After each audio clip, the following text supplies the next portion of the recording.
Coming up on this week's show, a classic Sega game in Animal Crossing. A new game that Castlevania fans cannot miss. And we're joined by veteran video game designer David Mullich.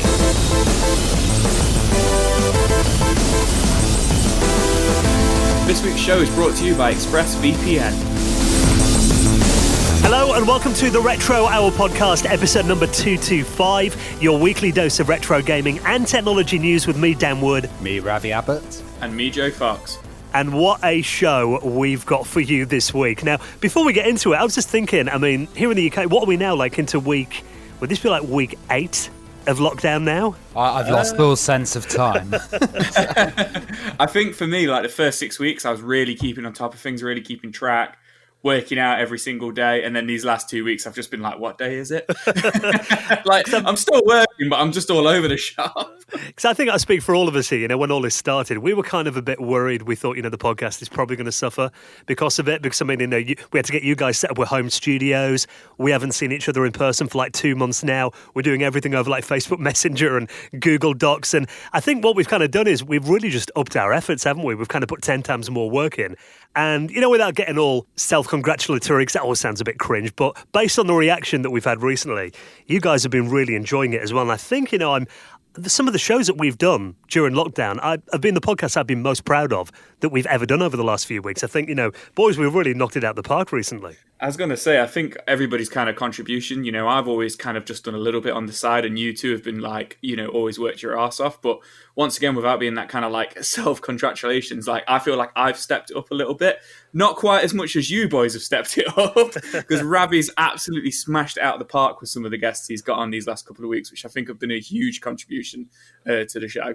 Well, I think in these unprecedented times, how many times have you heard that said? I think a lot of people need a kind of escape. Yeah. And the stories on the podcast have been really good. And this week isn't different. We've got David Mullich, and oh my God, he's been in so many amazing companies here. He was in the Walt Disney Company, he was in Cyber Dreams, the 3DO Company, and Edgeware. So he did one of the first space RPGs on a personal computer for the Apple II.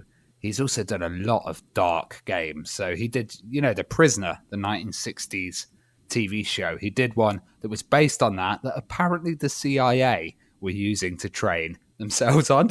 And also he did the absolutely amazing I Have No Mouth and I'm a Screen. So he was the producer of that, and Darkseid 2, also DuckTales as well. Oh, wow. That's quite a varied CV there, isn't it? I love DuckTales. I wasn't expecting that. Yeah.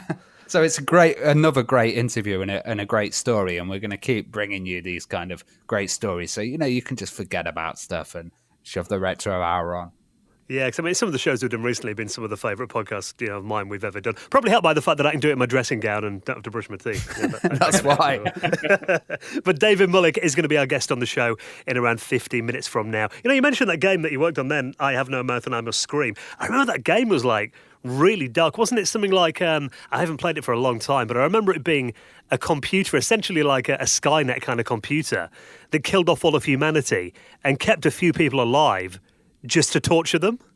Yeah. And the whole idea of the game is that you're making ethical decisions. Yeah. And, there's not many games these days where you're kind of put in the role of making ethical decisions. But, all the games he made were really innovative, and it was based on a really famous novel as well, but they kind of adapted it and expanded it a bit for the game. Now, before we do that, let's take a second to give a huge thank you to this week's supporter, our very good friends at ExpressVPN. So that might be one thing, a lot of people working from home at the moment. One thing you might not be thinking about too much is your internet privacy. Because a lot of people think if you're on your home network at home, you open Chrome in incognito mode and you're completely safe and secure, nobody can see what you're doing, which actually isn't the case, because even in incognito mode, your online activity, everything that you're doing in there can still be seen by your internet provider, which is why services like ExpressVPN really do protect your privacy. I know, Ravi, ever since I've known you, you've been a huge advocate of VPNs and privacy. Oh, yeah, totally. And I think Express is absolutely fantastic for it because it's really fast and you can use it on many devices as well. So you can have privacy on your own computer, but also on your mobile phone when you're out and about. it's really got lots of different functions. And obviously, privacy is a big concern for a lot of people right now with all the data leaks and the stories that we've read about in the news over the last couple of years. ExpressVPN makes sure that even your internet service provider can't check out what websites you visit, they can't read your emails. Instead, your internet connection is rerouted through ExpressVPN secure servers.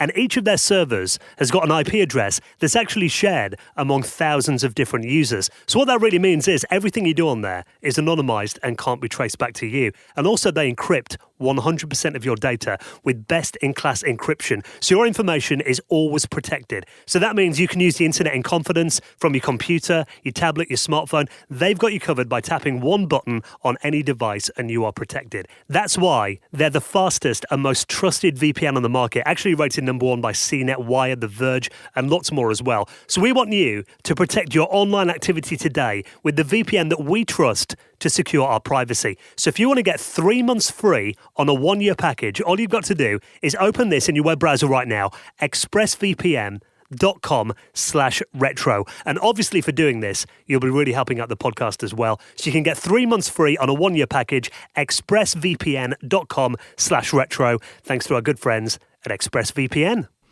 Right then, let's get into this week's stories then. Now, obviously, Animal Crossing, everyone's been going wild about New Horizons recently. I must admit, I've probably spent way too much time recently watching Twitch streams of Animal Crossing New Horizons. Yes, I find that crazy. Like, I've got nothing against Animal Crossings, but so many people are playing it at the moment. It's just like absolutely phenomenal how huge it is. But I'm not into it personally because I just feel like I could be doing these things in real life. But then to hear that people are watching streams of people playing it, it's just crazy. Saddos like me.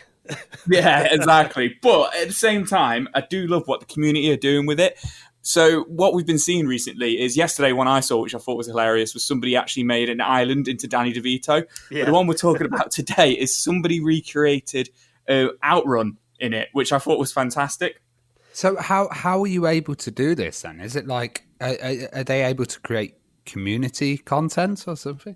Yeah, so from what I understand, I mean, I think Dan's a little bit more familiar with the game, but from what I understand, you can go into like each other's worlds and you can do stuff, but there's like assets in the game that you can move about and you can send each other and stuff. And essentially there's a Ferrari racing car, but it's actually a bed.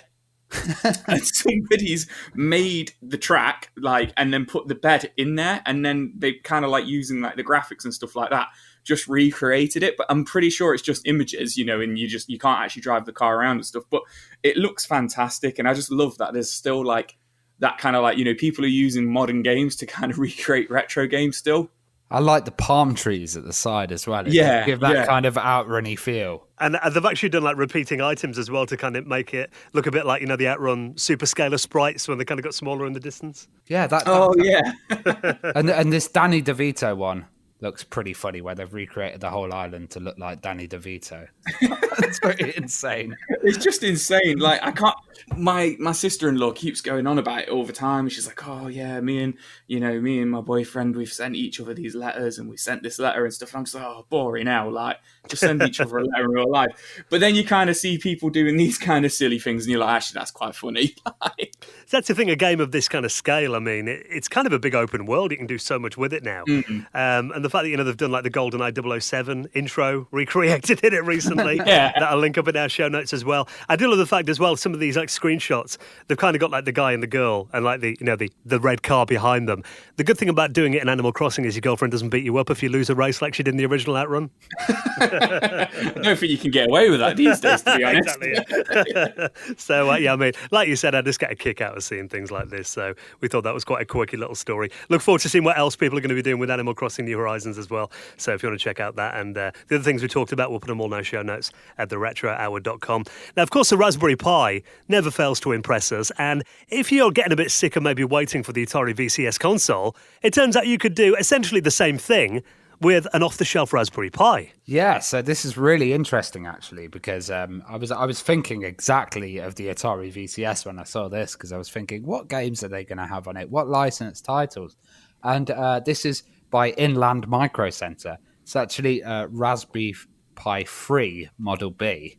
But what it includes is it's like a little kit, $99, and it includes USB gamepads, micro SD, the Raspberry Pi, an Atari Pi case as well. So it's got a little custom case, HDMI cable, and the Atari Pi case is quite nice. It's wood grained, it's one of these Raspberry Pi cases. So, but also it comes with 100+ licensed Atari games as well. So this is an official kind of license release with the Atari logos on it.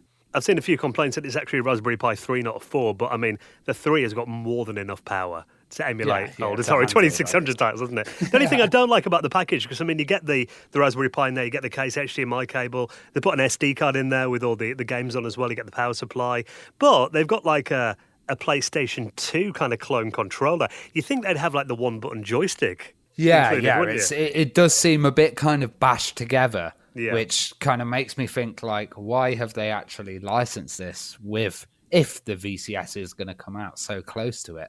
Maybe it was just like a separate decision. Oh, we'll just license these games, and then it got put in a package somehow. I think as well, it just seems like Atari are trying to stamp their name on anything at the moment. We talked about the casinos and the hotels, so it doesn't seem like they're that fussy about the trademark right now, does it? No, it's absolutely everywhere. We'll have Atari pants next. There probably is Atari pants, yeah. But I mean, for like that package, getting a controller and you get the SD card for 99 quid. I mean, if you bought all those separately in a case for a Raspberry Pi, it would probably add up to around that anyway. So if you just want the hardware, it's probably a good way of getting it all together in one pack, I think. Yeah, and if you're an Atari fan, you could probably maybe take these games off it and use them in another way somehow, because, it seems like it wouldn't be tied into the kind of operating system. I imagine there are only ROMs on that SD card. Yeah, most likely. Yeah, just copy them over. Now, anyone here a fan of Castlevania? I love Castlevania. You know that, Dan. I thought you might, Joe. Are you getting a bit fed up waiting for a new one, though? Yeah, massively. So we haven't had a Castlevania since 2014, an official Castlevania game, like a new one. We've had, re-releases of the originals and stuff. And even that didn't go down all that well, Lords of the Shadow 2. I saw a lot of even then they weren't, they did all right, but they weren't like the classics kind of thing. And we've had a couple of kind of like Metroidvania kind of games come and go over the last couple of years. But there's another one coming called Lords of Exile, which is on Kickstarter at the moment. And it's doing very well. I mean, it's only been running 27 days to go at the time of recording this. And they only want £10,000, and they're already up to nearly 8,000. So I think it's guaranteed it's going to smash its goal. Yeah, I think it's going to smash it. And, so essentially what it is, by the looks of things, it's a very badass looking version of an 8-bit kind of style Castlevania game. But then it's got 16-bit physics, which I think is pretty cool because of sometimes those 8-bit games can be a little bit kind of dated. But it's kind of got like the physics and stuff you could do in like the 16-bit Castlevanias, which I think is cool. But it looks really, really cool. It's going to be on PC and Mac, and then it's going to be on Switch, and then they're hoping they'll be able to port it to Xbox One and PS4. But what I think is really cool is it's only $13 if you want it on PC, if you back the Kickstarter, and it's only $20 if you want the Switch version. That is good. And they've got all the kind of like references to Castlevania. So Gabriel in the corner and stuff like that. Yeah, 100%. It does look very Castlevania-esque. And it's by a Spanish studio called, I'm going to pronounce this really badly now, I think it's Kazuga or Sazuga. I'm not too sure. It's spelled CZ. But it looks really interesting, and I'm really tempted to back it. I never really back things. I usually just kind of get them after they've kind of come out, after they've done really well. But I'm thinking for $20 on the Switch, like, that'd be dope on the Switch. That'd be really good. And a lot of the time, you see these kind of things, and they're really expensive. They're like $50 or $40 or whatever, and you just think like, "Oh, I might just wait for it to be successful and come out, and then I'll pick it up when it's secondhand or whatever, or get a physical copy." But I'm tempted to do this one because I really, really do want that kind of like classic Castlevania, but something new because I've rinsed all the old ones. Well, a couple of years ago, we got Bloodstained Curse of the Moon. You can get in the Switch eShop right now. A lot of people are kind of comparing it to that in terms of the visuals and the way it plays, because that was by Inti Creates, who I think are like a group of kind of Capcom people, aren't they? So a lot of people are kind of saying it looks a very similar vein to that. And I mean, I remember that going down really well. I've never really been massively into the Castlevania series, but from what I saw, I mean, people were really rating about what kind of a good interpretation that was of the game. And that's the thing, I mean, looking at this, I mean, it's Castlevania without the trademark, really, isn't it? Yeah, pretty much. Like you would just, if you were just to show it to somebody who's familiar with Castlevania and just say that's the new Castlevania game, they would just be like, oh yeah, wicked, or that is a Castlevania game. They'd just be like, oh yeah, cool. Like you wouldn't doubt it, which I think is really cool. And I think, it's obviously a series that a few people are saying it would be nice to see a bit more of the 16-bit aesthetic, because kind of the 8-bit thing's kind of been done quite a lot over the years, which I kind of do get their point. But I mean, looking at that, and especially when you're playing it on the Switch as well, it really does feel like that's its natural platform, like, on the Nintendo platform, doesn't it? Castlevania games. Yeah, so. And I do need more games for my Switch, because I still only have 2 after I was going on about getting a Switch for years. Are you not playing any of the NES or Super Nintendo games on it? No, I haven't been, actually. I've been playing Xbox One a lot recently. Ravi's been rubbing off me with all these Battle Royale games. I've been playing Warzone. There you go. I love Warzone, but I get my ass beaten by like 10-year-olds every time I play it. So I just end up rage quitting usually. Doesn't sound like I don't like it when you pick up stuff and the guitar goes down. I'm like, I don't need a guitar chord, thank you. Fair enough. So if you do want to back Lords of Exile, I'll put a link to the Kickstarter that's running now. That's definitely going to smash its goal easily, though, isn't it? I think. Yeah, 100%. Now, if you are missing work at the moment, maybe you're on furlough or you're working from home and you're thinking, I really miss being in the office. Well, it turns out you could do this virtually. Now, Joe sent me over this link. I just thinking, who's going to want to do that? Hey, believe it or not, I'm missing that office environment. Well, now you can recreate it from the comfort of your own couch. Now, this is a game called ASAP Please. Now, not only can you play this game, that is essentially, you get to play the role of a marketing manager via a retro video game through the web browser, but also it looks like they're going to be releasing this as a physical Sega Mega Drive game as well. Yeah, so when the guy who's made this, when he started making it, he had the Mega Drive in mind. So we're hoping that it will come. But I think what really made me laugh about this is there's a mini game where you have to try and put a HDMI cable into the back of your computer. To do your presentation in the boardroom. Yeah, when you're doing a presentation in the boardroom. And that killed me because I work in an office and this happens every single week and you can never get it to work. So that just killed me. Yeah, I think that's one of my biggest bugbears about being at work as well. We've got like a TV in the boardroom where I work, and there's like one guy in the office that knows how to get like the Mac Mini that we kind of use for like presentations and stuff working. And I'm a really technical guy. My parents, I grew up around computers. I love technology. I do a podcast about technology. I can never get the TV on. Every time I've got to go in the office, Mark, can you come get the TV on, please? Yeah, we're the same. We have one guy from HR, and we have to go get him. And he comes down, he comes in, and he does it in like 2 seconds. I'm that guy. Yeah, that's Ravi's that guy. So this is an office simulator. I mean, like I said, you can play it in a web browser. It has got that kind of Mega Drive look to it as well, hasn't it? The 16-bit graphics. It looks like a Japanese RPG from the Mega Drive, like, kind of like Phantasy Star or something.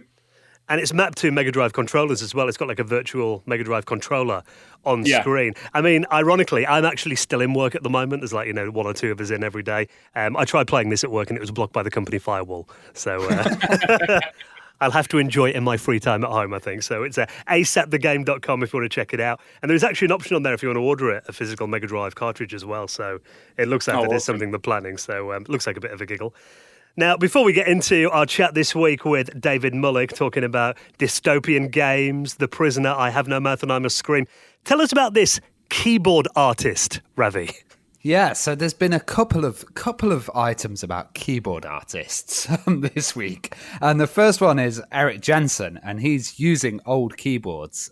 He's basically making one piece with 40,000 individual keys, and then he's painting them and putting them in order, like the art pieces that they made out of all the tiny pieces before. And he's created famous paintings like the Mona Lisa, the Starry Night, the Girl with Pearl Earrings as well. So that's about 460 keyboards each image. That's crazy. So he's doing that at the moment. But whilst this was going on, I was kind of just looking online and stuff. And Nostalgia Nerd did a fantastic video. And this was about a keyboard in Norwich. Now, it's a fossilized keyboard inside a pavement. And he actually found the person that originally did it. And this has become kind of a Norwich legend. And what happened was an art student walked past and she was making pieces of art with molds of keyboards. and she saw this fresh bit of concrete. So years ago, pressed this kind of keyboard mold. Yeah, pressed the mold into the concrete, left That's it, crazy. and now it's permanently stayed there and become this iconic thing in Norwich. And lots of people have made up tales, like guys were saying, oh, it fell off the back of a lorry and then a lorry crushed it into the concrete, or it's an old typewriter. Alien beamed it down. Yeah, so this is Nostalgia Nerd's video, why is there a fossilized keyboard in this pavement? And I think that's really interesting to see. Now, before we get into the Hall of Fame this week, you had a little shout you wanted to do, Ravi? Yeah, so if you've heard of the Terrible Fire 330 cards, they're absolutely fantastic for the Amiga CD32. And if you want to pick one up, check out Super Duper on Amiibo. These are these little cards that you can get that expand the CD32 with like full computer capabilities. You can put accelerators in there and compact flash cards, load all your games off as well. I've got one, they're really cool, but yeah, you're right. A lot of people are like, where do you get them from? Yeah, and Super Duper's your man. Now, before we get into our interview this week, let's give a big thank you to our very, very loyal supporters, people who back us on Patreon. We had our second Patrons Hangout last weekend that I think was even more fun than the first one. Oh, we should have done these earlier, They're so nice, just being able to talk to your community and kind of just have a chat. It's a really nice little club at the moment, really. I love the fact that, we were chatting on Patreon. Everyone kind of brought something from their collection, even if there were... we had Rich, who was outside in his balcony, who, with a Games Master golden joystick. Yeah, that was amazing, that was. Yeah, so it's really good, actually, just to see everyone's collections and what's in there as well. So we are going to be doing it every month at the moment. Obviously, the reason that we have a Patreon, we did say at the start of the show, and we're doing the show remotely at the moment, but the idea is when we can eventually all get back together, we want to build our own Retro Hour studio to give us a lot more flexibility, to allow us to do more content for you guys, to allow us to do video as well. And we're on our way there thanks to your support. And obviously, everyone that backs us on Patreon, eventually you will get a shout in the Retro Hour Hall of Fame. We're working our way through as many as we can each week. And also, you'll be able to join us for the monthly Hangouts. We get exclusive bonus Patreon-only content that we put out on there every so often as well. So if you'd like to back us, all the details are at theretrohour.com. And thank you so much for your support this week, Scott Coulter, Adam Dimmick, Frank Evan Druntholt, Jane Hamill Art Class, and David Hart, who all made donations into the running of the show. And if you'd like to do the same, you can back us on Patreon. All the details are on our website at theretrohour.com. Can I just say as well, thank you so much for your reviews on Apple Podcasts recently. I did see that we had a few new ones on there. I think we got like our first 2 new ones in about 6 months recently. And we haven't talked about it for a while, but it is always really nice to see that you guys are enjoying the show. And obviously we have them on our Facebook page as well. So nice to get a bit of feedback. If you enjoyed the show, leave a little review on there. It helps us get in front of new people. And you can do that on your favourite podcast client, but it really does help if you can do it on Apple Podcasts as well, because I know not everyone uses it, but that's kind of the benchmark for the charts, unfortunately, isn't it? So if you have got the app, leave a little review on there. It'd be massively appreciated. Right then, let's get into our interview this week. Ravi catching up with David Mullich, talking about so much in this interview: Disney, Cyberdreams, 3DO Company, The Prisoner, I Have No Mouth and I Must Scream. David Mullich is our guest on the Retro Hour podcast next. You're listening to the Retro Hour, and I'm here with David Mullich. How are you doing, David? I'm doing great. How are you? Yeah, great. Rather hot at the moment. We're having a bit of a heat wave. That's funny that you're having a heat wave in England. I'm in Los Angeles, where it's normally hot, but it's the temperatures here in May has been in the 60s. Well, you've got an absolute fantastic history of a lot of kind of dark dystopian games and a lot of sci-fi as well. So we ask a question of all of our guests, and the first question is, what was your first computer experience? I would normally say that my first computer experience was in college, but another game designer I know, Ernest Adams, posted on Facebook something that jogged my memory, and that his first computer experience was the same as mine. It was the Golden How and Why Wonder Book of Robotics and Electronic Brains. Which was a book that I read. Well, both he and I read when we were youngsters, and that was my. Now that my memory was jogged, that really was my first experience with computers, reading about them in a book, and that got me real excited about the idea of computers. Because a lot of computers were initially referred to as electronic brains. Yes, absolutely. Because people really didn't understand what computers were at the time, that they were essentially big calculating machines probably to a lot of people, they sounded much more sinister, which made them great foils for science fiction stories. So, how did you get into science fiction, and how did you get into writing some of your first computer titles? Well, I've long been a science fiction fan. I remember watching the original series of Star Trek. When the very first episode came out in 1966, that had probably one of the biggest influences on my life. Probably the biggest influences in terms of what my tastes were in fiction was Star Trek and Lord of the Rings, which I first read when I was 12 years old. But I was a voracious reader of both science fiction and fantasy, and a big fan of science fiction films growing up. So that and television shows as well. So that greatly influenced the initial games that I created.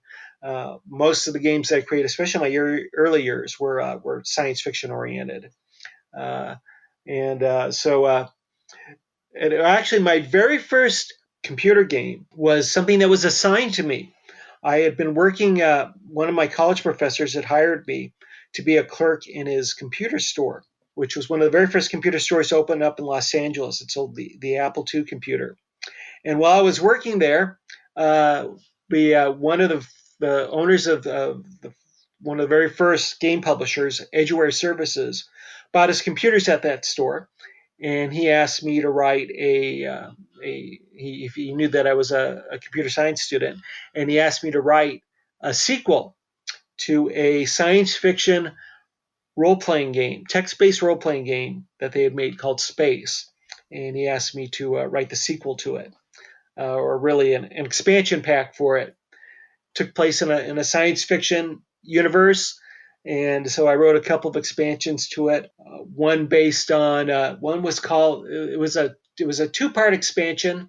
There was a mini game called Psychedelia, which was about taking these futuristic drugs that could either improve your abilities, improve your strength, randomly improve your intelligence or wisdom, but the potential risk of harming your dexterity or your stamina or some other of your capabilities. So it was a risk-benefit type of game. And the other was Shaman, which was about being a religious practitioner going about aliens' planets and trying to gather followers. And that second one was based upon an anthropology class I was taking at the time. So I was very interested in taking real-life knowledge and applying it to a science fiction setting. The titles both got removed from the shelf. So what kind of happened there? They did. Well, as it turned out, the original Space was, if you want to be charitable, you would say inspired by. If you want to be more accurate, though, you would say a ripoff of the role-playing game Traveler, which was a popular role-playing game at the time. It was the science fiction equivalent of Dungeons and Dragons, and the interface copied, or rather the character stats copied the character stats from the game exactly. And so the makers of the game, whose name escapes me at the moment, Game Designers Workshop? Great. Game Designers Workshop. That's it. Great. Your memory's much better than mine. They sued Edgeware for copyright infringement, and so we pulled those games from the market and came up with our own science fiction series called the Empire series, which instead of being text-based, those were the very first graphics games that I made. First games that used 2D graphics instead of text. Well, you mentioned that the publisher and developer was Edgeware. How did this company kind of work? Did they have one section for edutainment and one for regular games? And how much control were you given over the decisions of what titles you created? Well, the company was as you can tell from the name Edgeware, Educational Software, was originally intended to focus on educational software. Actually, that's not true. It was originally started to create radio software because the owners of the company were Sherwin Steffen, who worked in the educational television department at UCLA, and he befriended a college student there named Steve Pedersen, who worked at the UCLA's radio station. And when Sherwin got laid off from his department, he convinced Steve to go into business with him.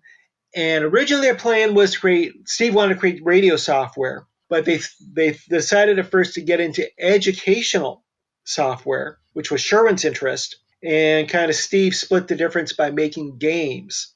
So they made both educational software and games, depending on whatever interests them at the time.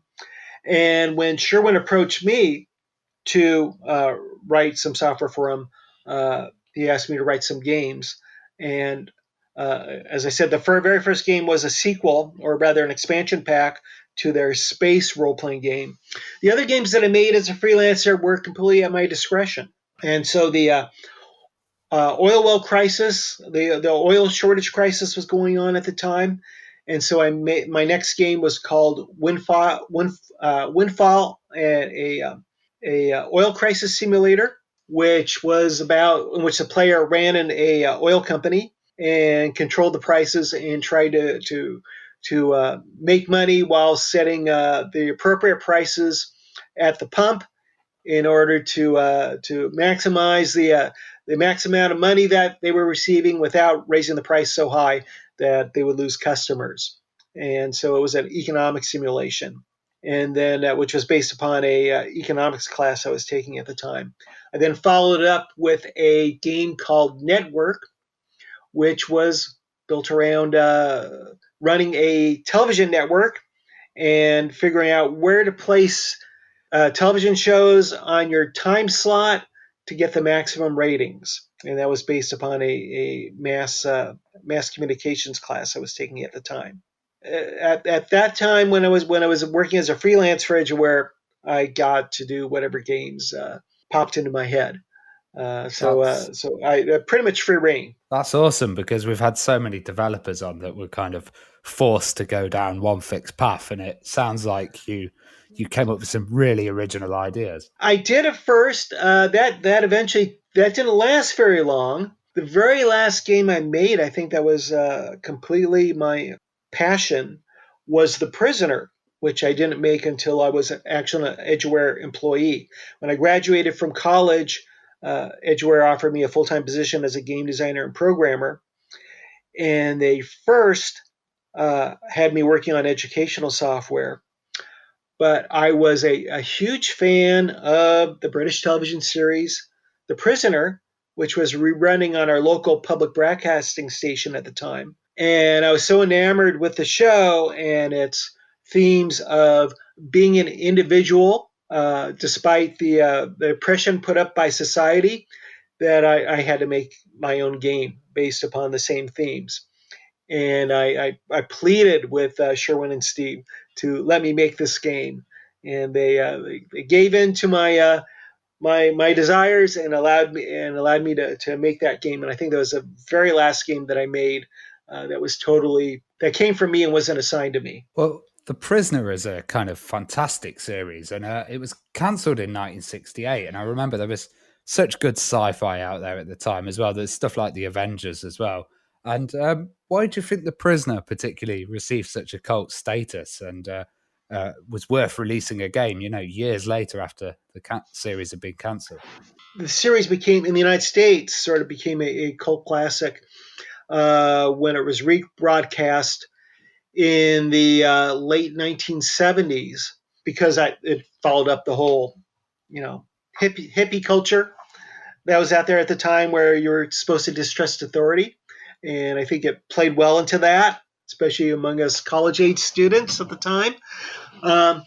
It was rerun at the right time in history for it to become popular, and that's why I became so enamored with it, because it would.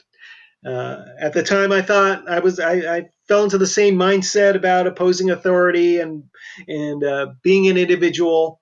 And so I really had to make a game about that. And the funny thing is, we never acquired a license for the television series.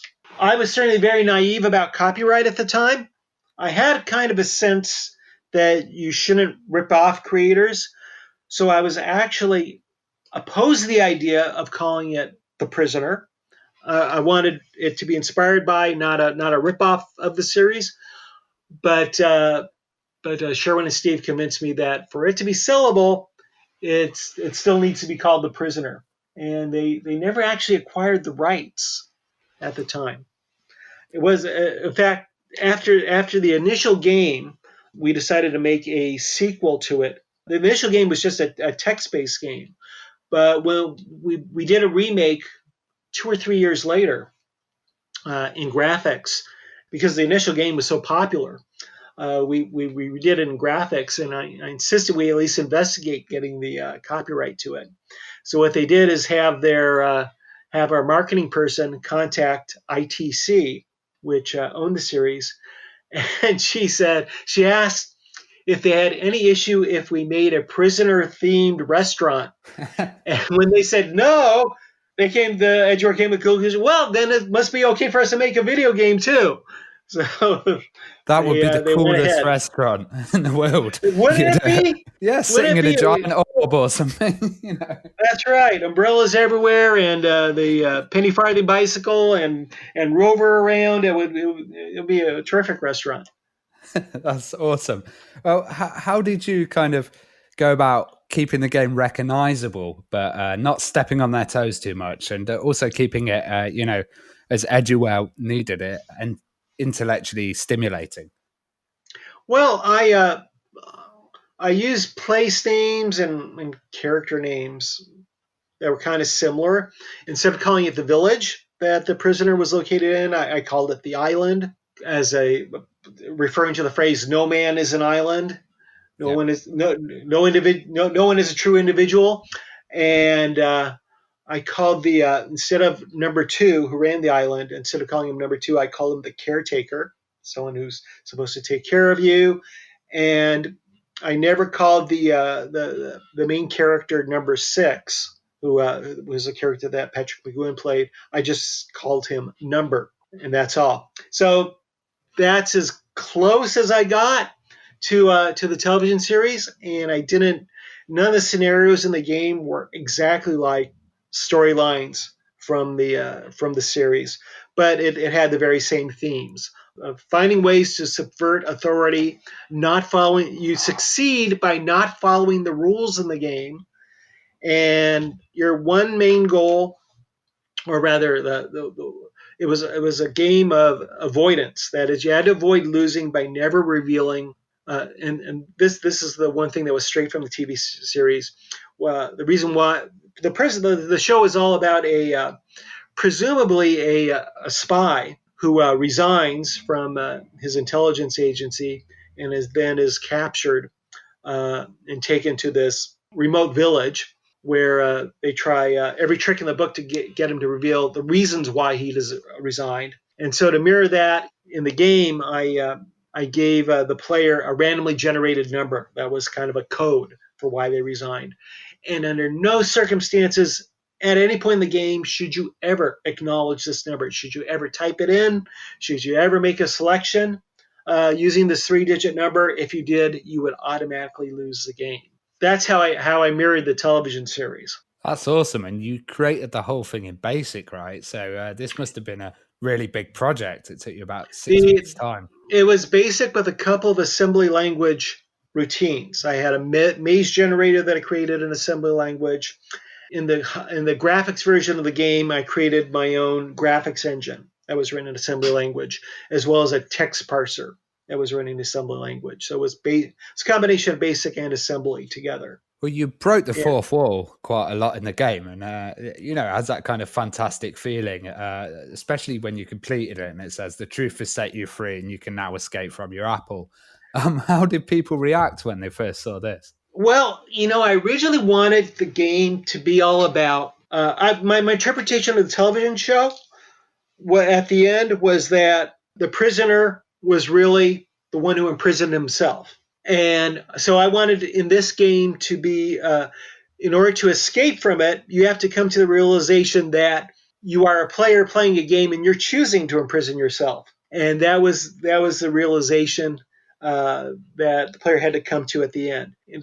In fact, the way you actually won the game originally was that you would go and visit the caretaker, and through the text language parser, you type in the island is a computer game, and if you type that in, you automatically won the game.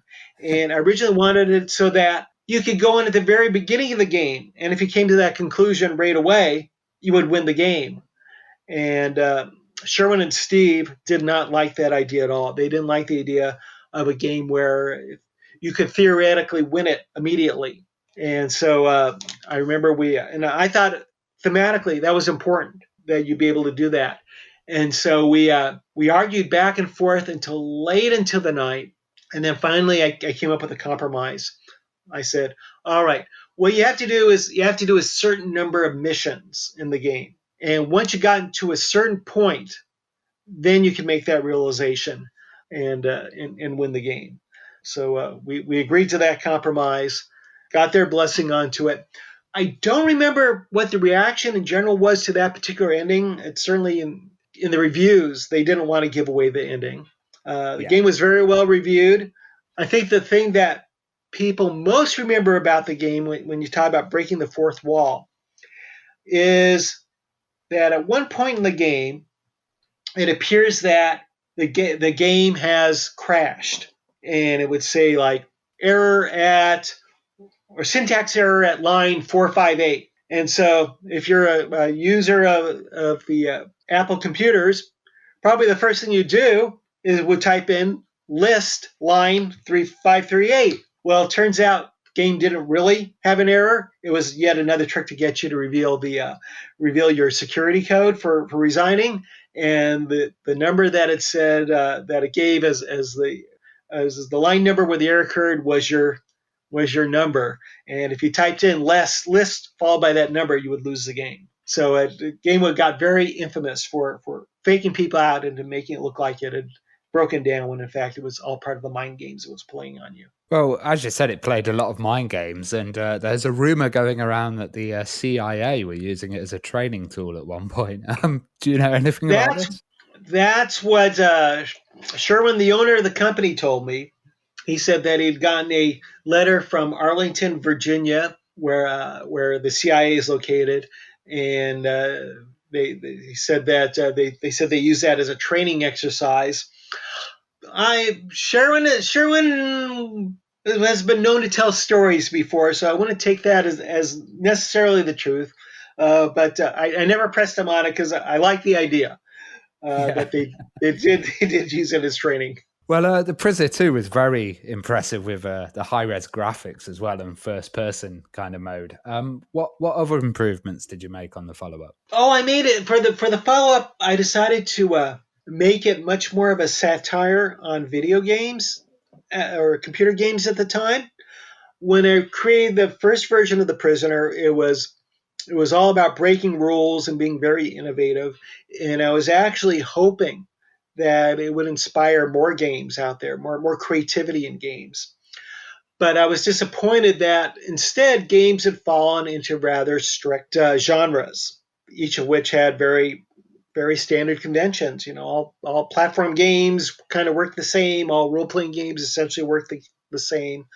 So kind of expressed my disappointment in that. I when I created the new version of The Prisoner, there was a lot of satire put into it and poking fun at games. And so my version of Rover, which was the ball-shaped entity that would chase the prisoner whenever he escaped, I represented that in the game as sort of a version of Pac-Man. And there were a couple other games out there where I poked fun at some of the other popular video games at the time. I poked fun a little bit at Sierra Online and some of their games. There was I created my own version of High Res Mystery House in it, and in it if a player walked in, they'd get accused of killing Ken, which was a reference to Ken Williams, the president of Sierra Online. But if I wanted to have been even more on point, I would have made it Roberta, who was Ken's wife, who was the chief game designer. So that's one change I wish I would have made. It would have kind of made the satire even stronger. But there were a couple other games that I went in that kind of created twisted versions of those games as a And little there was, commentary oh, about sorry. how rigid gaming conventions have become. Well, there was also a few of those kind of deliberate bugs and glitches, like when you went to the airport, and no matter what you typed, the output would always be like the I like it was starting the island, you know. Yeah. I wanted to give the player a feeling of loss of control, and that no matter what they did, they would always wind up at the same starting point. And my trick as a game designer there is, how do I make a game that's both frustrating and engaging? As it was designed to really piss you off at everything you did and always make you feel that no matter what you did, you would always lose and come back to the same point, but still motivate you enough to keep trying. Since that's a really tough balance to create, I've always considered that game to be my greatest game design achievement. Well, I found it really interesting that you formed a company working with your 3D work called Electric Transit, and they were basically collaborating with NASA.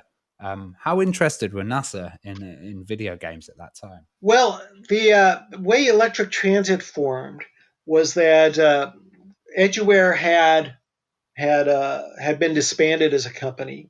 That was because we've been bought out by a large accounting software firm based in Atlanta who wanted to break into the home market, and so they did everything wrong in terms of our marketing. They marketed our games in the same packaging as their accounting software, and Ooh. so our sales plummeted to zero.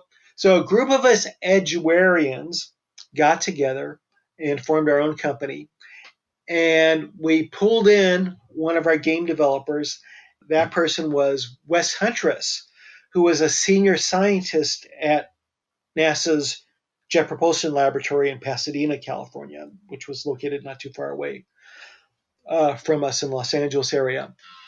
And he had created on his own time created a space shuttle simulator that Edgeware had published.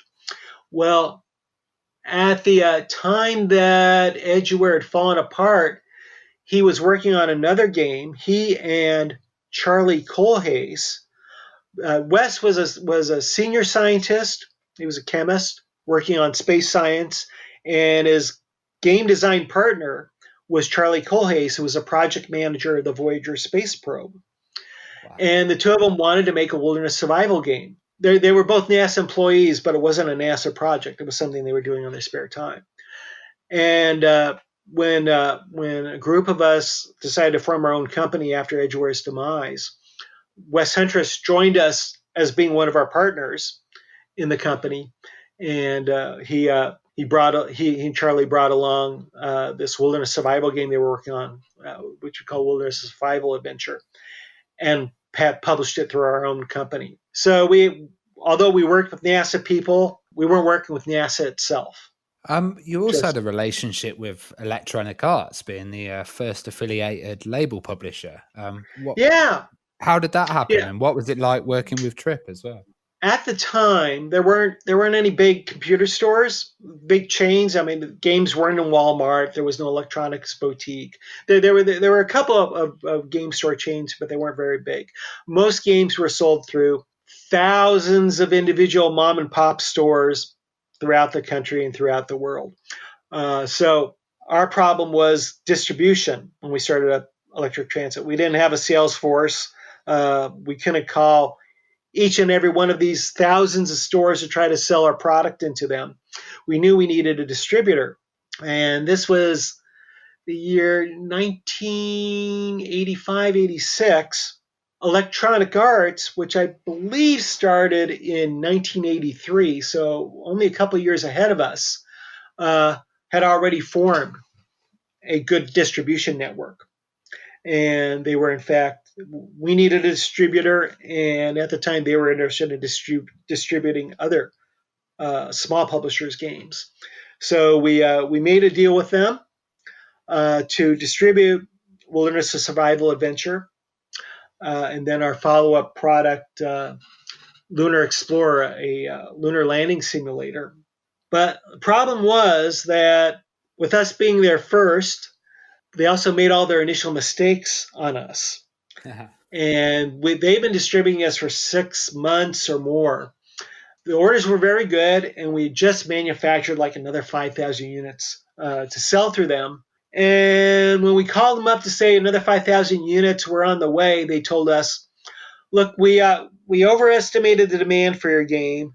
We don't want the 5,000 new units. And we said, well, it's too late. We're already being shipped to you. They said, tell you what, when they arrive, we're going to hold on to them until you buy back 5,000 units that we ordered previously. And so they kind of pressured us into buying back our own inventory, and that got us to a financial hole that we never could get out of. We eventually broke our contract got out of our contract with Electronic Arts and went with another publisher, Spectrum Holobyte, instead. But it was a hole we could never get out of. And so after 2 years, Electric Transit closed down. Well, you got involved with the Walt Disney Company, and you kind of became a video games producer before the role video games producer actually existed. Yeah. In fact, how I got that job, a good friend of mine who was a programmer at Edgeware, when he found out that my next company had folded, he called me up and he said, I saw an ad in the newspaper, and I think you'd be great for it. It was called a software development specialist with the Walt Disney Company. And it was all about being a manager for video game development. And I was a huge Disney fan. I practically grew up going to Disneyland. And so I applied for the job, and they brought me in for an interview. And they asked me if I could name all 7 dwarves. And I could, being a big Disney fan. And they hired me on into a role that they eventually renamed the role as video game producer. But first it was called software development specialist, and I was the very first person brought in for that role. They previously only had some educational specialists and some marketing people in their very, very, very small software division, which was really a subunit of Walt Disney Educational Productions at the time. I was the very first game producer hired by the Walt Disney Company. Well, you worked on one of the biggest Disney brands, which was DuckTales at the time, and the Quest for Gold. Yes, DuckTales. Well, there were actually 2 versions of DuckTales. The first version was produced by Capcom. Was it? I believe that was the publisher. When I first started working at Disney, what I did was I handled licensed products. That is, other publishers would make games based upon Disney titles. And my job there was to supply them with all the source material they needed. So it'd be character model sheets and movie production photos and scripts and audio and music and whatever it is they needed. And they would send us copies of the game so that we could check to make sure that everything was on model and properly Disney material and all that. And so I was one of the producers. Darlene Waddington was another producer at the time. We both worked on the DuckTales for the Nintendo Entertainment System. And I'd give them all the information they needed. And they'd send back their builds of the game, and I'd play them. And I'll tell you, it was a fun game. I did think it was a little bit weird that Scrooge McDuck would jump around on his cane, using it as a pogo stick. Yeah. But I thought it was a fun game. I didn't anticipate it becoming the huge hit that it was. But they did a very good job in the game, and I'm proud to be associated with it. I had an even bigger involvement on the PC. Our PC game based upon DuckTales, the Quest for Gold. I believe it was the very first computer game published by Disney itself. And no, I'm sorry, there was the second one.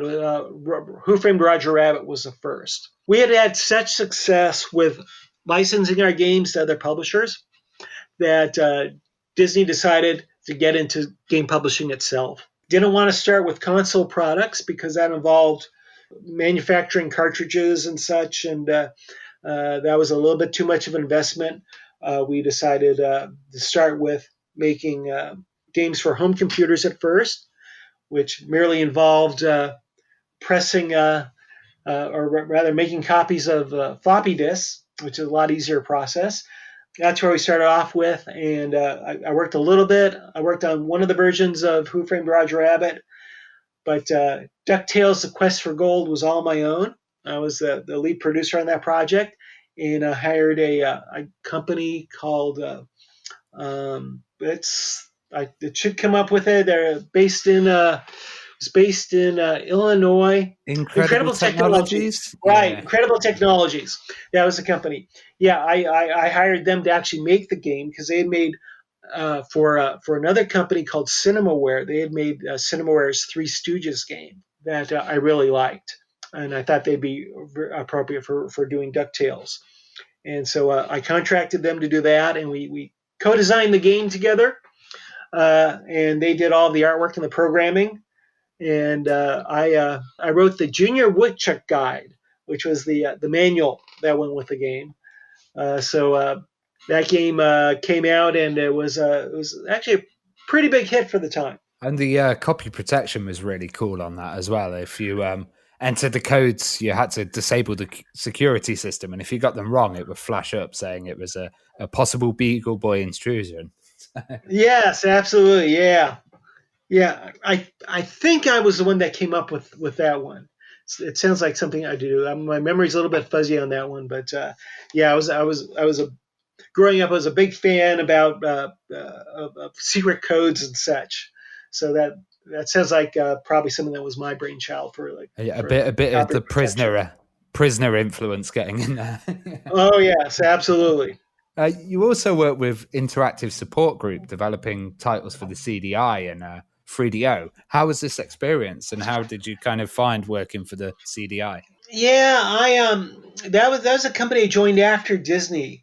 Problem with Disney was that we were victims of our own success. Our games had gotten so popular that all the other managers at Disney wanted to get their hands in, and so every time we pitched a new game, it had to get the approval of 10 different managers.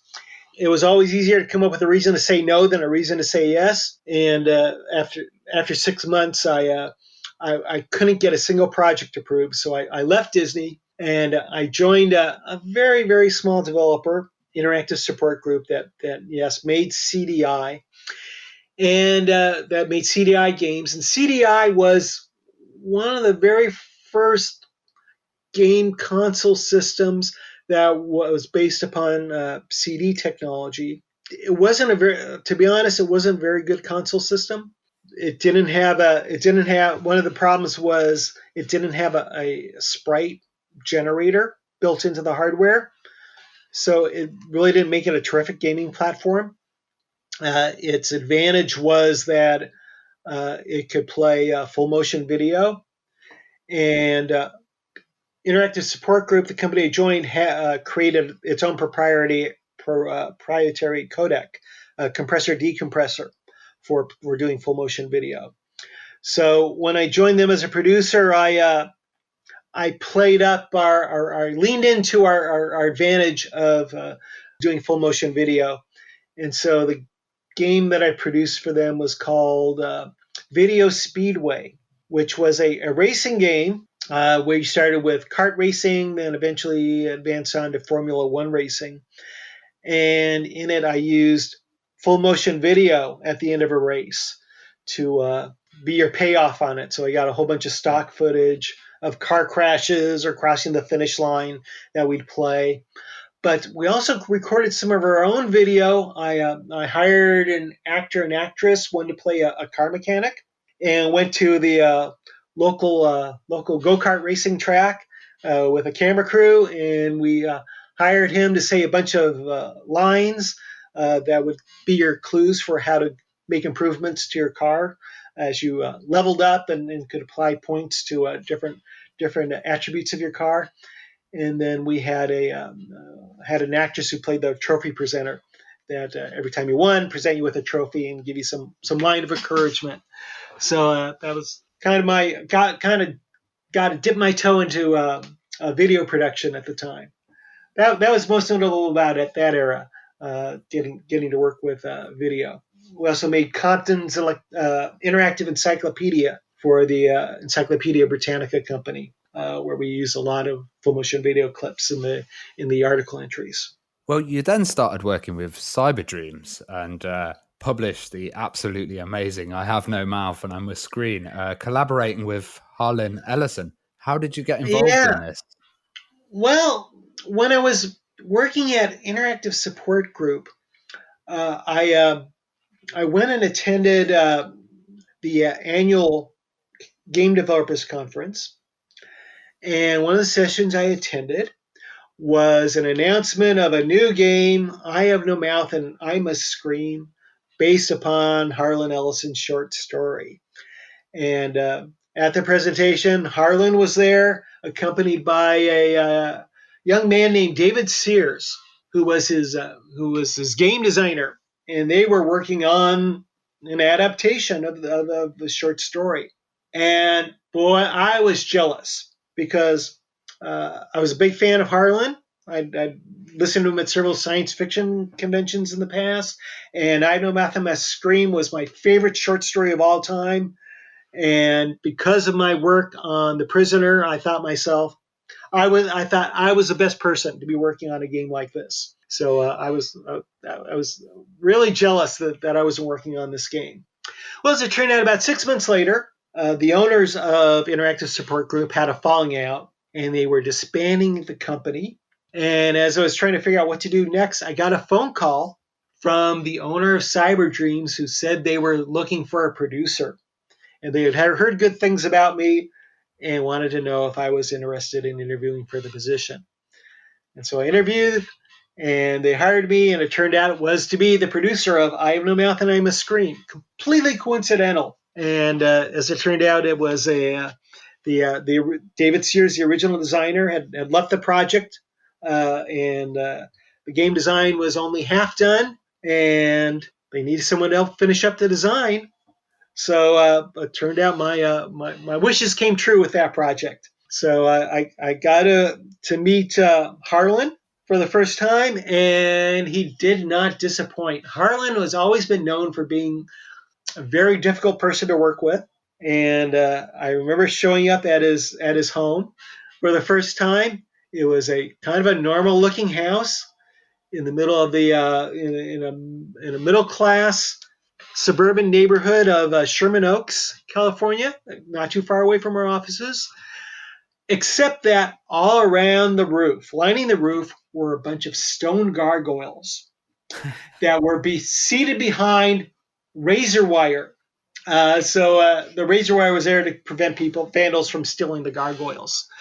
So it kind of gave it a very gothic, sinister look to the house. Well, it was a very kind of dark, sinister game as well. Like you had to deal with ethical dilemmas such as insanity, rape, paranoia, and genocide, and kind of, there's not many games that cover such subjects. No, and except maybe The Prisoner that I had done before, which is why I thought it was appropriate for working on this game. Yeah, it was a very controversial game.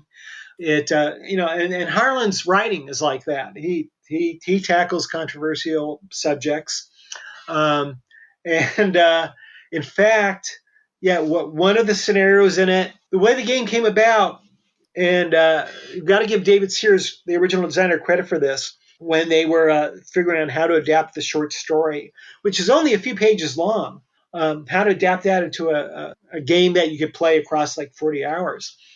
One of the questions he asked Harlan was, why did the story's all about a insane supercomputer that had merged. It was the American, Chinese, and Russian computers that controlled all the nuclear missiles at the time merged together into one giant single powerful intelligence. That was insane because it had all this power but really couldn't do anything with it.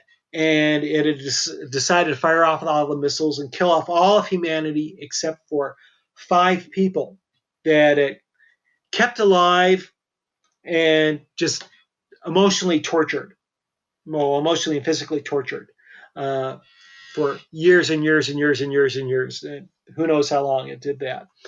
And so what David Sears asked Harlan was, why these 5 people? Harlan didn't have an answer for that, but they decided to come up with an answer in this video game. And they decided that each of these people would have some kind of tragic flaw in their background. And they had to learn to overcome this flaw. In each one of them in the game would have their own scenario. And in the scenario, they had to discover what their tragic flaw was, their fatal flaw, and then overcome it. And one of them had been a doctor in a Nazi prison camp who was involved with the Holocaust. We weren't afraid of the controversy. Certainly, Harlan wasn't afraid of the controversy. That we just saw that as being part of our brand, wanting to take on science fiction subjects that dealt with the more gruesome side of human nature. And the kind of new improved SVGA graphics and the soundtrack, and even coming with a beautiful retail box with a 3D mouse pad as well, it all kind of added to the vibes of the game. Yeah, we really wanted to in addition to making games based upon great works like the story of Harlan Ellison, we also worked with H.R. Giger and made a game based upon his artwork. It was really important to us to have high level audio and artwork in the game, and working on I Have No Mouth and I'm a Scream. We were really lucky to have a company called Dreamers Guild do the artwork for that. Brad Schenk was the art director. They did an excellent job in the artwork, and the person who composed the soundtrack for that game was the audio composer for all of the music composer for all of Bryan Singer's films. John Ottoman. John Ottoman, yes. John Ottoman. He composed the soundtrack for the game and did a fantastic job for it. Really came up with really great music. At the same time, he was composing the music and editing The Usual Suspects. Wow, which was great film, right? Amazing cult film, and working on our game at the same time, and really did a great job with the music. That was really good. I remember, and for working on the game with H.R. Giger, Darkseed, we brought on a lot of other great people too. We had a television movie composer come in and do the art for it. The music for it. I brought in the art director who I worked with at the Walt Disney Company. I brought him in to do some of the artwork for the game. I had a writer who had worked on the Call of Cthulhu role-playing game, do a lot of the dialogue, and the designer of that game was Raymond Benson, who eventually went on to become one of the official James Bond novelists. So working at Cyber Games, it was really fun because I got to put together all these groups of very talented people from different fields, all to work together to work with great talents like Harlan Ellison and H.R. Giger. Well, you mentioned Darkseed there as well. Were you involved with Darkseed 1 as well as Darkseed 2? No. Darkseed 1 was made before I joined the company. I worked on the sequel to it. The sequel was very much a kind of full FMV acted, new technology kind of piece with digitized actors. It's very inspired by a kind of Twin Peaks style. Were you watching a lot of that at the time? Oh, I was a huge fan of Twin Peaks at the time. And in fact, the designer, Raymond Benson, put in a number of Twin Peaks references into the game. We had one character in there who was obsessed with watering his lawn, and that was an inspiration taken from. The inspiration from that was from David Lynch's film Blue Velvet. So there were a very number of Twin Peaks and Blue Velvet and other David Lynch references within that film, within that game. Yeah, the game was all about trying to create the feeling of going mad, and as you got more and more, as your insanity level grows, your world transforms from our normal world into the dark and twisted world of H.R. Giger. So that was. Was it kind of like making a film, that game? Because there was so much acting in it, and you must have had to do scripts, voiceovers, all of this kind of stuff. Did it kind of feel like it was a crossover point where games were turning more into this interactive experience? Well, not probably more so in other games I worked on. It was a lot more like that. We the characters in the game were rotoscoped. That is, we a series of photographs were taken of real actors, and then they were cut out, and then they were turned into the animation. So it didn't really have full motion video in it. Not like we had video clips in the games I did interactive support group. We actually did do a game using full motion video at Cyber Dreams. It was a game not nearly as successful as our other games. It was a game called Noir, which was designed by a film and television director named Jeff Blythe. And this was a game that was made using real life photography and full motion video. That took place in 1940s Los Angeles, that we actually filmed at various locations all throughout Los Angeles, including the Bradbury building where Blade Runner was filmed. And that in that game we used green screen, and we had on location filming, and we used sets and sound stages to film the various characters that you interacted with. Whenever you go into a conversation, you would it would transform from photographs into or photoreal backgrounds into full motion video responses from the characters. Well, how did you get involved with the 3DO company, and how did Microsoft and EA kind of form this company out of the ashes of the 3DO console? I joined the 3DO company long after it had gone in, after it formed. I think I was working at Interactive Support Group when Trip Hawkins from Electronic Arts from the 3DO company, and I went up to him. I attended the press event that announced the 3DO platform, and I was very impressed with the platform, and I went up and congratulated Trip on it afterwards. And in fact, I got a deal with Interactive Support Group to make a racing game for the 3DO platform. Unfortunately, Interactive Support Group fell apart before we could get very far into the game, so never had a chance to complete it. So, but yeah, 3DO had been around for several years before I joined the company. And way I joined it was that when Cyber Dreams eventually folded, because the owner of the company was making more money on his other companies that he owned. A former Cyber Dreams programmer had joined 3DO's New World Computing division, and he had heard that they were looking for a producer for their Heroes of Might and Magic series, and so he called me up and said he thought I'd be good in the role, and why don't I apply for it? And so I did, and met with John Van Caneghem, who was the founder of the company, and Mark Caldwell as general manager. And turned out I met John Van Caneghem earlier. We had both been on the same panel about game design at a game developers conference. And after the panel, we said, yeah, we should work together sometime. And several years passed by, and here was the opportunity.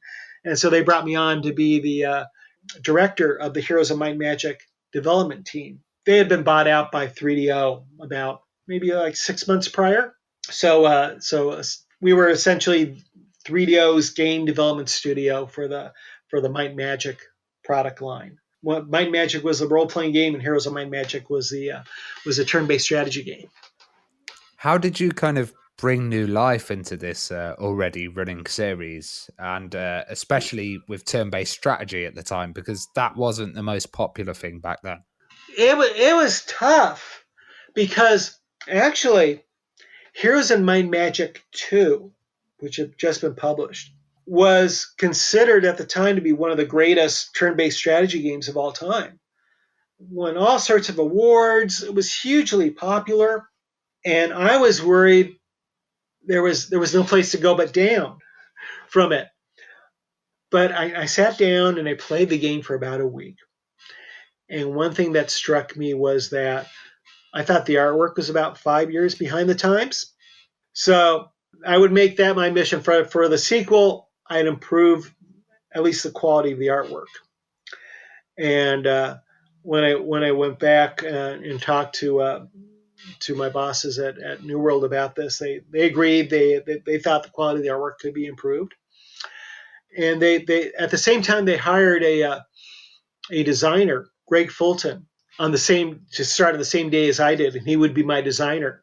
And fortunately, he and I got along really great. We had a great working relationship, and he brought along some of the design improvements for the game. We sat down and we worked together in figuring out what the different towns would be and what creatures would be in the town. He more from the game design side and me from more the aesthetic side. Then in terms of improving the artwork, what I decided to do was go and introduce myself individually to each of the artists within the company and get to know them. And with each artist, they would tell me much they liked it there and how easy it was to work there. And the secret to working at New World was just goof off until like the final 2 weeks of the project. They work really hard and then produce what you had to do.